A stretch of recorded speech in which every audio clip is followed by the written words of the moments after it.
Hello everyone, today's September 17th, 2013. Well, the Fed had their FOMC meeting today and concludes tomorrow, and we're going to have an announcement tomorrow at 2 o'clock Eastern Time. It'll be 11 o'clock Pacific Standard Time. And who knows what they're going to do?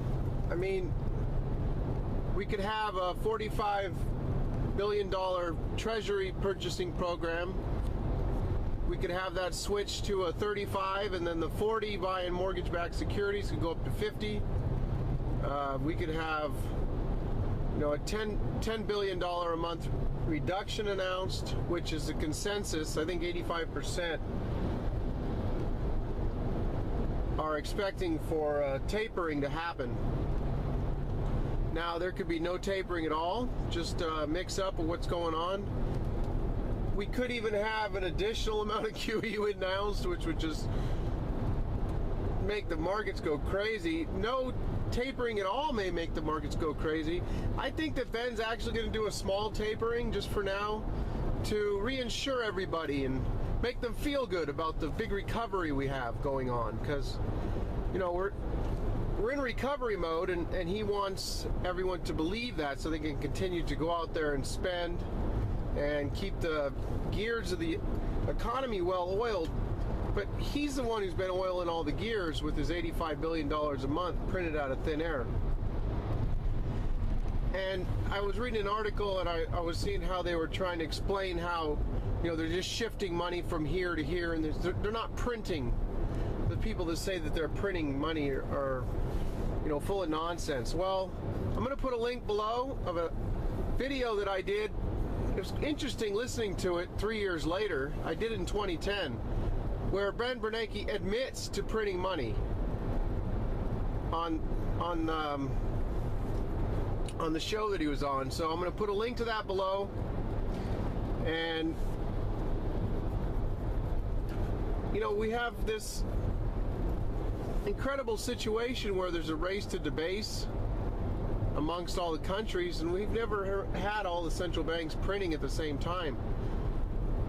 So I don't see how they can really do away with the stimulus.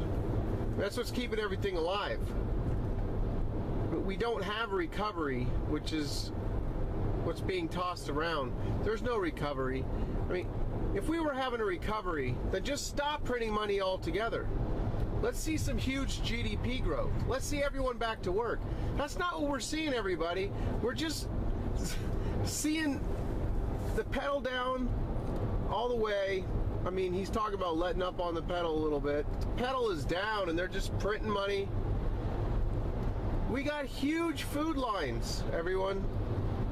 Food lines that reach around city blocks.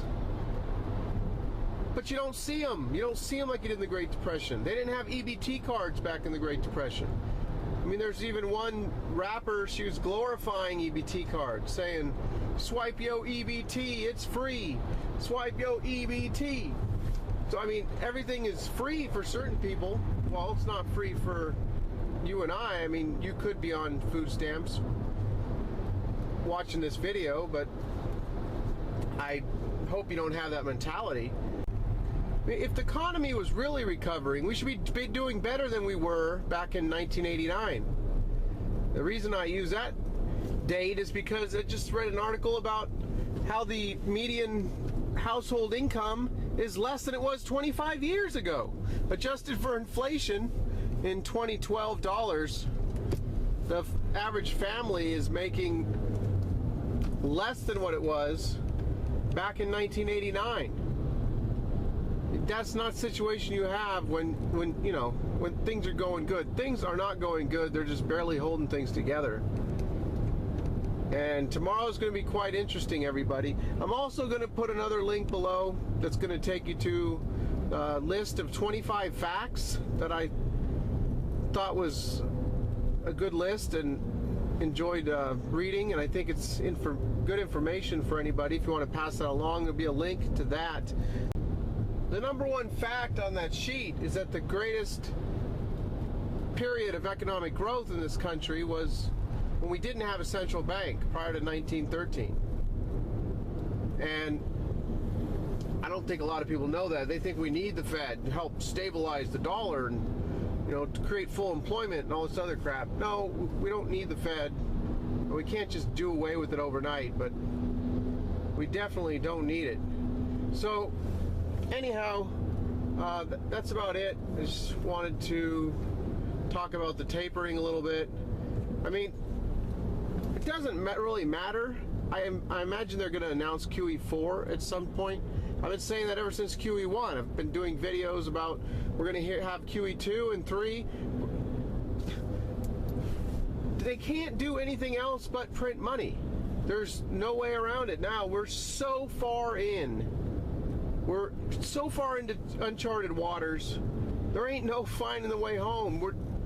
They're just going to keep us alive as long as they can before the ultimate collapse. And that's why I'm preparing for that by holding real money for thousands of years, like a lot of other people that probably watch this channel. And while I'm talking about this, and before I go there, I'm going to leave you at the end of this video with something that I found. You know, if there's one thing that Ben Bernanke has learned as chairman of the Federal Reserve, it's the following. And I'm going to leave you with that little clip at the end. He has at least learned one thing from everything that he's been through as chairman. And you're going to hear what he said out of his own mouth from an interview back in June. You're going to hear that at the end of this video. But before I go there, I wanted to mention real quick about my last video. That was a sarcastic joke, everybody. And I should know better. My wife said not to do it because I did it a year or two ago with something that I read about the Federal Reserve and how I was praising them and saying how important they are, and it was pure sarcasm. I was totally joking, and I got some crazy comments of people like, you couldn't believe what I was saying and this and that. I mean, I need to be careful, I guess, because there are people that watch me that don't subscribe to the channel. But I had some comments, you know, saying that if it was sarcasm, you know, how awful it was and this and that. So, I don't know. I would hope people would lighten up and just know what I was doing. I mean, if you've been watching this channel for any period of time, you know it must have been a joke. All right, here we go. I mean, you wouldn't have to know that it would be a joke. So, anyhow, I just did that, and I thought it was funny. I mean, some other people thought it was funny. I had one guy say that, you know, he's a super sarcastic guy, and he even had to give me 2 thumbs up, or had to thumb it way up. So I think some people were caught off guard. Some people thought it was funny, but you know, there's no way it could possibly be true. Partially matched by the International Monetary Fund. Is that enough? Well, it's quite a bit, and it would cover, you know, 500 billion here, 500 billion there. Pretty soon you're talking real money.